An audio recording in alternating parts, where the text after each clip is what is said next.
Good afternoon, student. Welcome to the TSN school. I am going to teach Hindi. आज हम class second में chapter number 2 पढ़ेंगे, जो कि एक कहानी है और इस कहानी का नाम है रंगा सियार. बच्चों, आप सभी को कहानी बहुत अच्छी लगती होगी. चलिए आज हम कहानी पढ़ेंगे और समझते हैं. जंगल में सीलू नामक एक सियार रहता था. सियार अपना भोजन खोजते खोजते एक गांव में आ गया. शाम हो गई, उसे कोई शिकार न मिला. घूमते घूमते एक धोबी के घर के पास पहुंचा. धोबी के घर दरवाजे पर एक हौज था. हौज में नील भरा था. सीलू ने सोचा कुछ खाने का सामान होगा. वह सोच रहा था कि भोजन कैसे मिले. तभी उसका पैर फिसला और सियार हौज में गिर गया. उसका पूरा शरीर नीला हो गया था. किसी तरह हौज से बाहर निकला. बच्चों, जंगल में एक सीलू नामक सियार यानी जानवर रहता था. सियार अपने भोजन की तलाश में एक गांव में आ पहुंचा और शाम हो गई. उसे कोई शिकार नहीं मिला और वह घूमते घूमते एक धोबी के घर के पास पहुंचा. धोबी के दरवाजे पर एक हौज था. हौज मतलब बच्चों पानी रखने का एक बड़ा पात्र था. हौज में नील भरा हुआ था.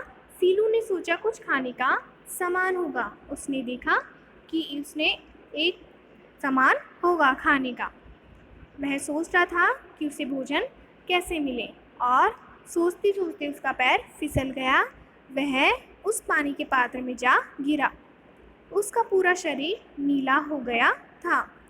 वह बड़ी मुश्किल से हौज से बाहर निकला. जंगल में पहुंचा तो सभी जानवरों ने कहा, मुझे भगवान ने ये रंग देकर जंगल का राजा बनाया है. आज से मैं जंगल का राजा हूँ. सभी ने उसे जंगल का राजा मान लिया. जंगल में एक चीनू सियार भी था. वह ज़्यादा बुद्धिमान था. उसने ध्यान से देखा. वह समझ गया यह सियार ही है, किंतु नीले रंग में रंग गया है और सबको मूर्ख बना रहा है. उसने ये बात कुछ जानवर को बताई. सभी ने कहा, यह कैसा पता चलेगा, यह सियार ही है.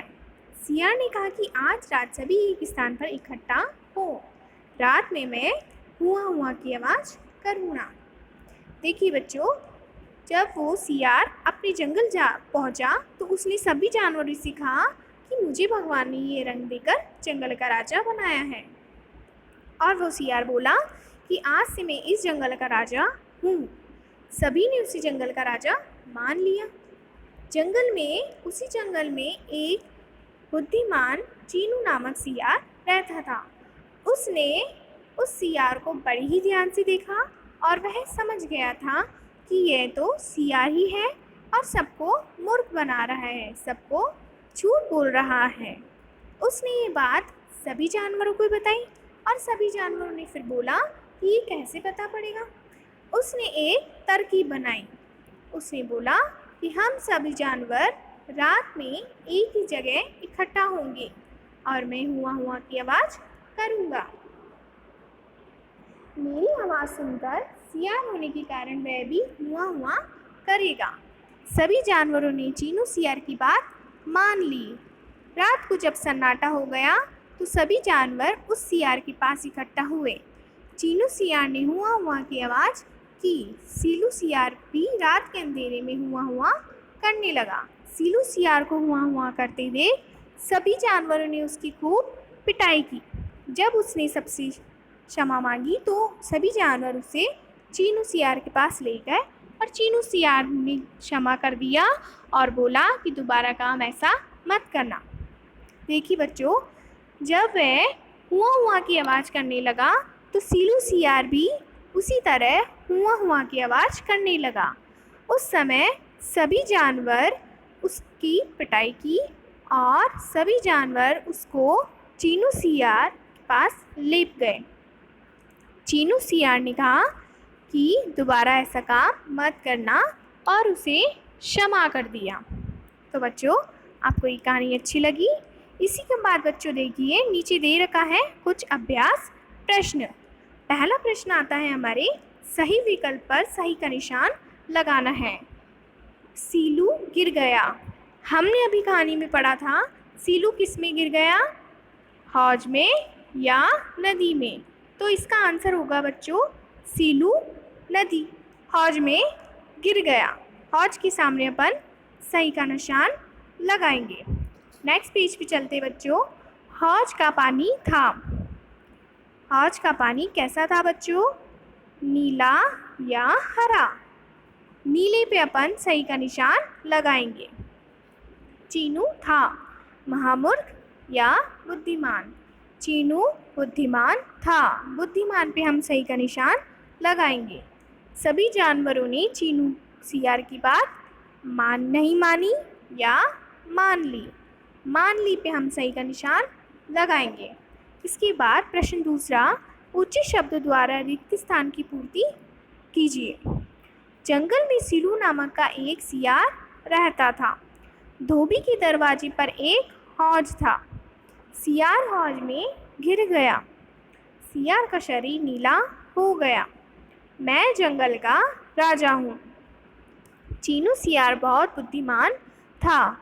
जानवरों ने सीलू को क्षमा कर दिया।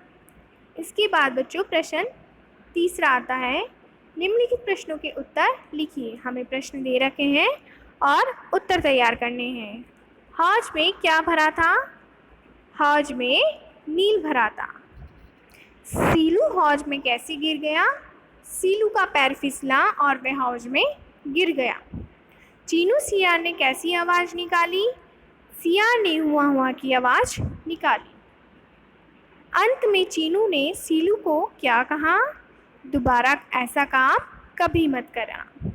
नेक्स्ट पेज पे चलते हैं बच्चों। भाषा की बात। इसमें हमें पढ़ना है और समझना है। एक ही शब्द के दो शब्द बना रखे हैं बच्चों इसमें। देखिए, शाम, शाम को हम संध्या भी कहेंगे और साय भी कहेंगे। जानवर, जानवर को हम पशु भी कहेंगे और डोर भी कहेंगे। रात, रात को हम रात्रि भी बोलेंगे और निशा भी बोलेंगे।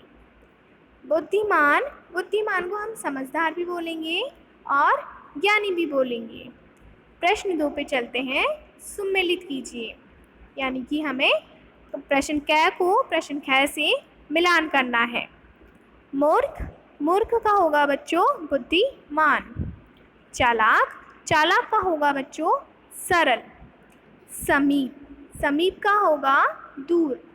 दया, दया का होगा दंड। अपना, अपना का होगा पराया। इसके बाद बच्चों विलोम शब्द आते हैं। देखिए, विलोम शब्द शाम का होगा सुबह। पास का होगा दूर। बाहर का होगा अंदर। राजा का होगा रानी। ज़्यादा का होगा कम। रात का होगा सुबह। अंधेरा का होगा उजाला। क्षमा का होगा क्रोध। इसी के साथ बच्चों आज का लेसन यही समाप्त होता है। Thank you.